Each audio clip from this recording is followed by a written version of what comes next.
बिस्मिल्लाहिर्रहमानिर्रहीम अल्हम्दुलिल्लाहि रब्बिल आलमीन वस्सलातु वस्सलामु अला रसूलिहिल अमीन व अला आलिहि व सहबिहि अजमईन व सल्लम तस्लीमन कसीरा व बाद।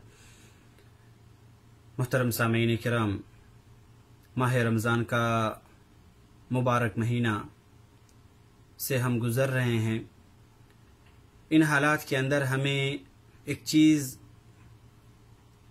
ज़हन नशीन कर लेनी चाहिए और दिमाग में बैठा लेना चाहिए कि क़यामत के दिन कामयाबी के लिए ना किसी का कोई मकाम, ना किसी की अज़मत, ना किसी का जाहो जलाल और ना ही किसी का कोई रिफ़ात और मंजिलत काम आ सकती है। वहाँ क़यामत के दिन सिर्फ़ और सिर्फ हमारे आमाल काम आ सकते हैं। और इसके लिए बेशुमार मिसालें मौजूद हैं कि एक इंसान बड़ा से बड़ा मकाम वाला होने के बावजूद भी जब अमल उसके बरखिलाफ होता है तो अल्लाह रब्बुल आलमीन के सामने कुछ नहीं कर सकता। बस एक इशारतन मैं आपके सामने बात रखूं और उसके बाद खुद फैसला करें कि हमारे अमाल कैसे हैं और हम अल्लाह रब्बुल आलमीन से अपनी माफ़ी या गैर माफ़ी के ताल्लुक़ से किस तरह की उम्मीद रख सकते हैं। और जो लोग समझते हैं कि किसी का मकाम, किसी की जाह और किसी का मनसब अल्लाह रब्बुल आलमीन के सामने हमें माफ़ करने के लिए, हमें नजात दिलाने के लिए काफ़ी है, उन लोगों को गौर करना चाहिए।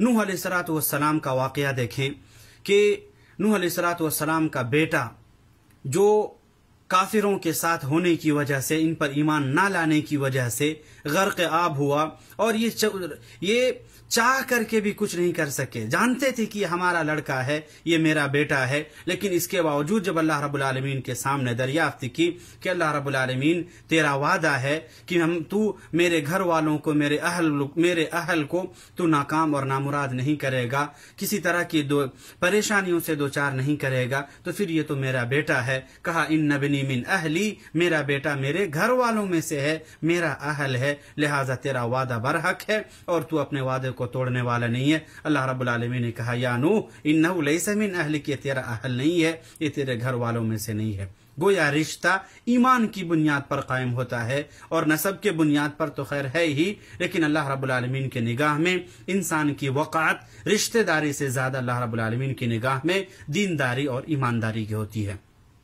नूह अलैहिस्सलातु वस्सलाम चाहते थे कि उनका लड़का बच जाए। अल्लाह रब्बुल आलमीन से दुआ भी की कि अल्लाह रब्बुल आलमीन इसे बचा ले, तेरा वादा है बचाने के लिए। अल्लाह रब्बुल आलमीन ने कहा कि इसका तो तुम्हारे साथ ताल्लुक ही नहीं है, इसका अमल ही बेहतर और दुरुस्त नहीं है।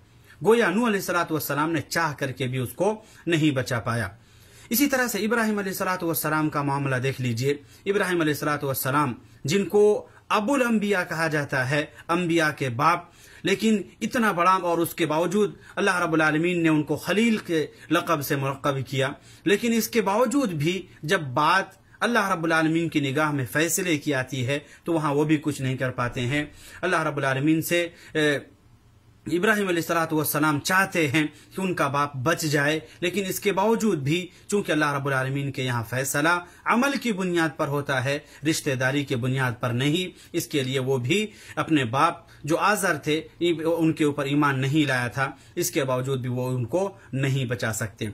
और तो और नबी अलैहिस्सलातु वस्सलाम ने अपनी बेटी को मुखातिब करके कुरैश के खानदान को, बनु हाशिम को, बनु अब्दुल मुत्तलिब, बने अब्दुल मनाफ, जो भी आपके रिश्तेदार थे, अल्लाह रब्बुल आलमीन ने जब हुक्म दिया व अंदिर अशीरतकल अक़रबीन, अपने रिश्तेदारों को, अपने करीबी लोगों को डराओ जहन्नम की आग से और उन्हें समझाओ कि आखिरत का मरहला किसी रिश्तेदारी की बुनियाद पर कायम नहीं होगा, आमाल की बुनियाद पर कायम होगा। लिहाजा नबी अलैहिस्सलातु वस्सलाम ने सबसे अलल ऐलान कहा, हम तुम्हारे क़यामत के दिन कुछ काम नहीं आ सकते हैं, जो चाहो तुम इस दुनिया में मुझसे ले सकते हो, लेकिन आखिरत के अंदर हम तुम्हारे कुछ काम नहीं आ सकते हैं, वहां हम तुम्हारे कोई फायदेमंद नहीं बन सकते हैं। लिहाजा अल्लाह रब्बुल आलमीन का खौफ खाओ और अल्लाह रब्बुल आलमीन से डरो। आज इस दुनिया के अंदर अपने अमल की इस्लाह कर लो, अल्लाह रब्बुल आलमीन पर ईमान ले आओ, इसी के अंदर भलाई है। तो जो लोग ये सोचते हैं कि हमारे लिए फलाने पीर, फलाने बाबा, फलाने फलां शख्सियत, फलां वली, फलां बुजुर्ग हमारे लिए कामयाबी और नजात का जरिया बन सकते हैं।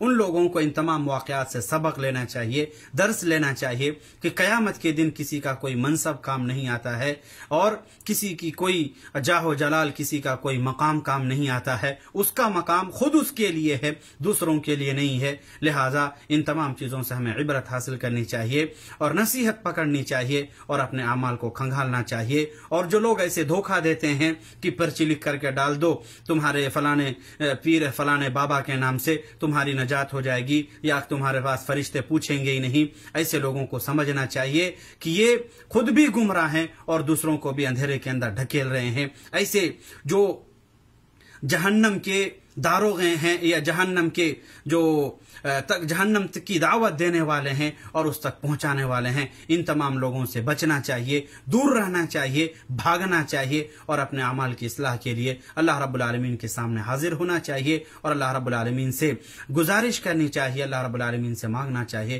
कि अल्लाह आलमीन हम गुनाहगार हैं, खताकार हैं, लेकिन हैं तो तेरे बंदे, तू हमारी फरियाद कबूल फरमा। हमें अपने अमाल की इस्लाह की कोशिश करने और उसके लिए तगुदो करने की तौफीक दे और उस जो बेहतरीन उलमा हैं उनकी तरफ रुजू करना चाहिए, उनसे दीनी मसाइल सीखना चाहिए, तौबा व इस्तिग़फ़ार करना चाहिए। माह रमज़ान है, कुरान करीम को समझें और वैसे भी लॉकडाउन का ज़माना है, हमारे लिए वक्त है हम कुरान करीम को सुने, सीखें, पढ़ें और उनको समझ करके उन पर अमल करने की कोशिश करें, तभी हमारे लिए ये महीना बाबरकत है। वरना बहुत सारे जैसे आज से पहले हमारे सामने महीने आए और चले गए, हमारे अंदर कोई तब्दीली नहीं आई, हमारे अमलों के अंदर कोई सुधार और कोई इस्लाह नहीं हुई, उसी तरह ये भी आएगा चला जाएगा। मौका है, गनीमत समझें, इससे फायदा उठाएं। अल्लाह रब्बुल आलमीन से दुआ करें, अल्लाह रब्बुल आलमीन हम तमाम मुसलमानों को दीन की सही समझ अता फरमाए। अल्लाह आलमीन कुरान करीम को समझने, पढ़ने और उसके मुताबिक अमल करने की तौफीक अता फरमाए। आमीन। अक़ूलु क़ौली हाज़ा व अस्तग़फ़िरुल्लाह ली व लकुम व लिसाइरिल मुस्लिमीन वस्तग़फ़िरूहु मिन कुल्लि ज़ंब वस्तग़फ़िरूहु मिन कुल्लि ज़ंब इन्नहु कान गफ़्फ़ारा। अस्सलामु अलैकुम व रहमतुल्लाहि व बरकातुहू।